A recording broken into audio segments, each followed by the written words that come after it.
Hello and welcome to the Monday Futures Market Outlook for August 27, 2012. This is Patrick Sresna. For those of you that have not had the opportunity to try out eminisource.com trading room, 5-day complimentary memberships are available on the website.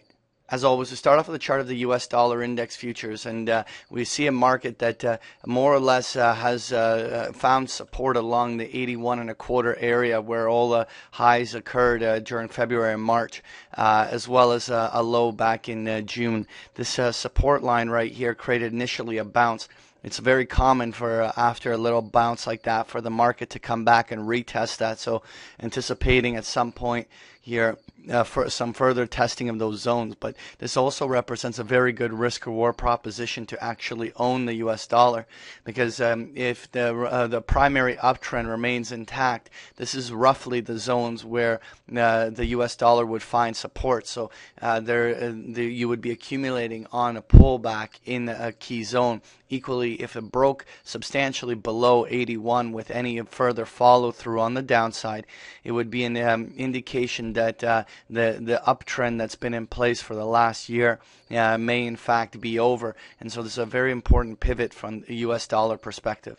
Next year, when we take a look at the Euro FX futures, we can see here that the Euro is creating this flagging formation. We put that blue box up there in the 125 to 126 and a quarter area to being the top end of the retracement zone we felt that the Euro could retrace to. This is as well a make it or break it moment for the Euro as it is in the US dollar perspective. If the Euro here fails to follow through on the upside from here and actually reverses back down, this would be a very a natural place for a new downtrend to begin off of this price level, not necessarily off the price action we're seeing here. We are going into the Jackson Hole Summit, which is coming up this long weekend, and therefore there's going to be a couple of input catalysts that will certainly potentially stimulate a new trend move, whether that is higher or lower. But certainly we're at a key price pivot level from which a new move could get underway. So let's watch how the Euro behaves at this level. Next year, I want to take a look at the 30-year Treasury bond, and here we have a bond market that has actually put in a key bottom right along all the previous highs at around the 145.5 level that were put in the months of January, February, and March.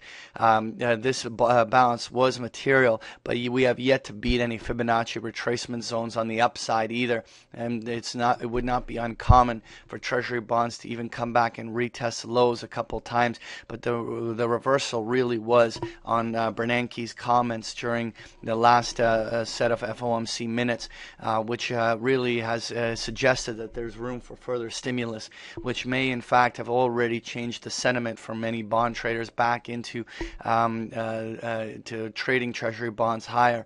Really, at this juncture, any short-term pullbacks on Treasury bonds that do not push to a lower low than that 145.5 bottom, then we would be buyers of bonds on that, looking for a return back to the highs. Next year, when we take a look at copper futures, copper really has continued to find overhead resistance along the 350, 355 level where all the highs came in June and July. This is a very sideways range-bound copper market, but it's particularly weaker than a lot of other commodities, which basically suggests that if we see any period of U.S. dollar strength and subsequent weakness in commodities, that we could see copper be one of the leaders to the downside, as it really has not shown any ability to or any strength to be accumulated. And so we'll be watching as this goes. There's going to be a short-term support at around the 340 level that could create short-term bounces. But if we reject off this upper overhead resistance level, return back to the bottom end of the range would be very natural.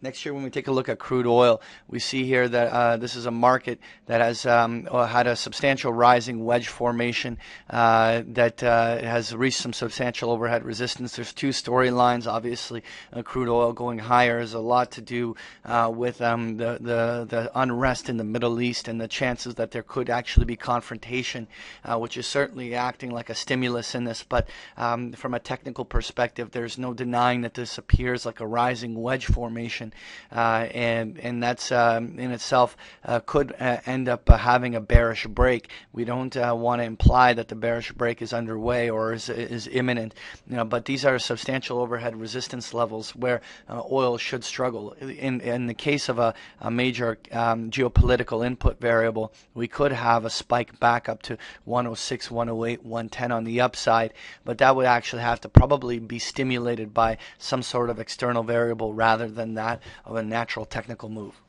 Next year, when we take a look at gold futures, gold has made a material breakout on the upside. This is a very interesting wave of price action. While we're not convinced that this necessarily means that the gold consolidation is completely over and there's nothing but upside, but this is the first technical sign that something could be underway. What will be particularly powerful would be if that gold pulled back here and found substantial support especially at the 1625 to 1640 support. If we found support at that level and a brand new breakout occurred, then we could go into a whole number of more bullish scenarios on the upside of gold.